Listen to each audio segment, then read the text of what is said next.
These 3 exercises alone are more than enough to sculpt and bring out your lower chest.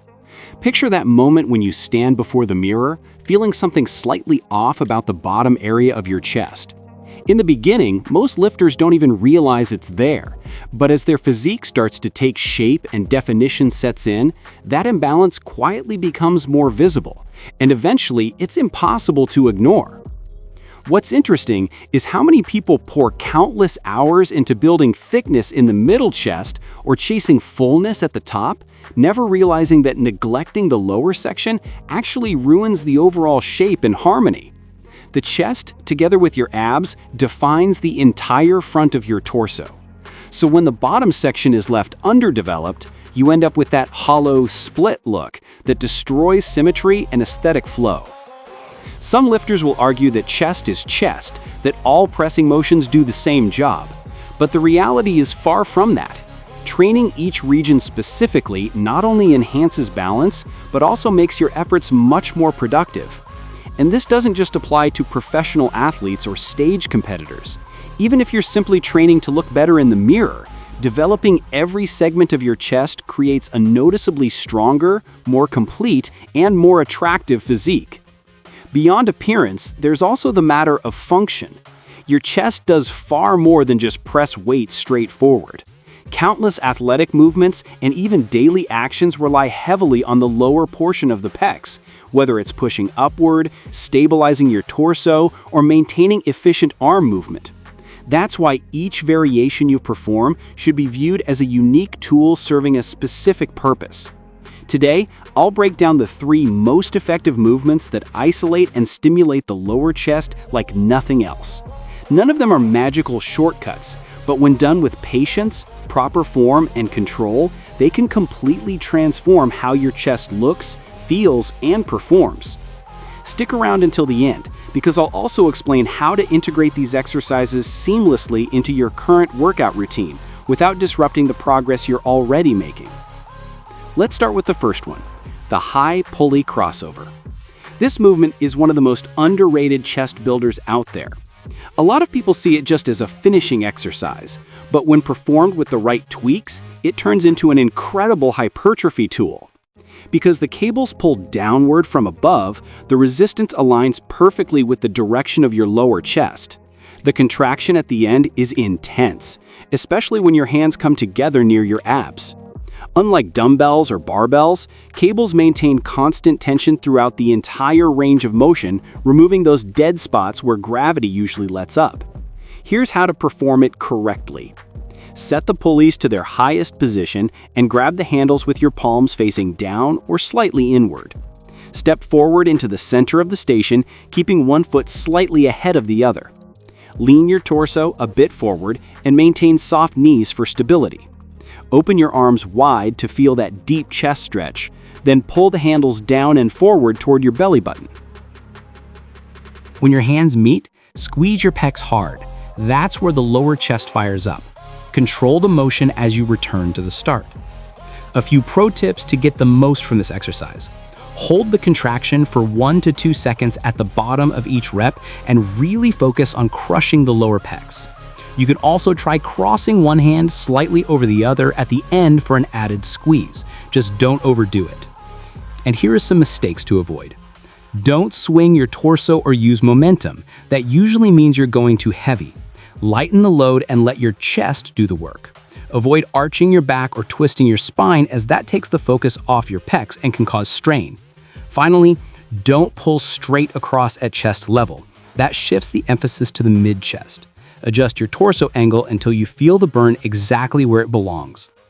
When executed correctly, the high pulley crossover feels completely different. The contraction is sharp, deep, and precise. And that's why I always remind people that proper guidance can make or break your progress. And if you're not already subscribed, now's the perfect time to do it. Exercise 2, dips. Dips are a timeless bodyweight staple that target both the chest and triceps. But with the right form and adjustments, they become one of the most powerful exercises for carving out the lower chest.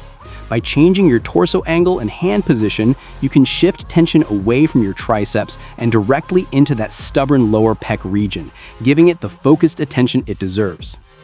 When you lean your torso forward during dips, your lower chest takes on most of the tension, both as you lower yourself down and as you push back up.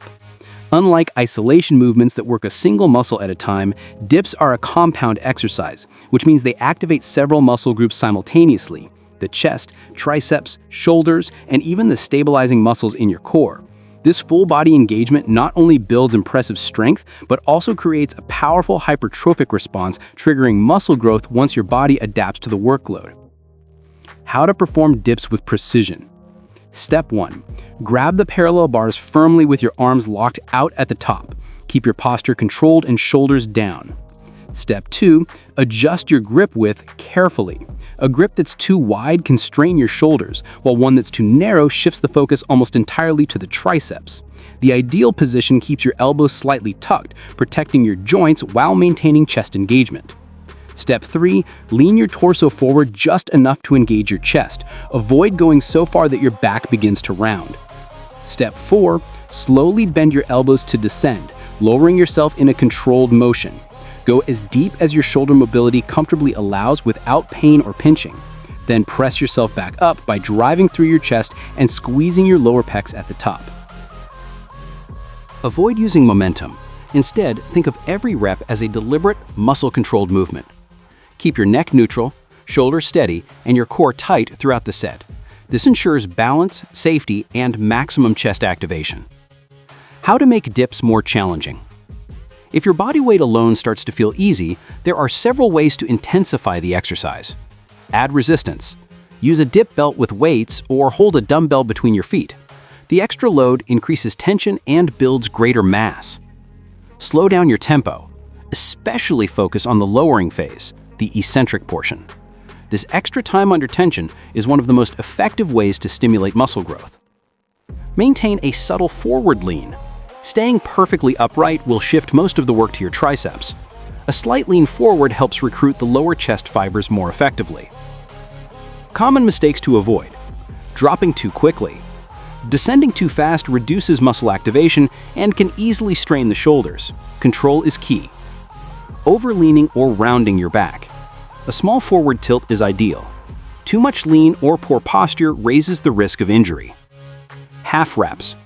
Performing shallow dips cheats your muscles out of full development. If you can't manage the full range of motion, use assistance bands or a dip machine until your strength improves.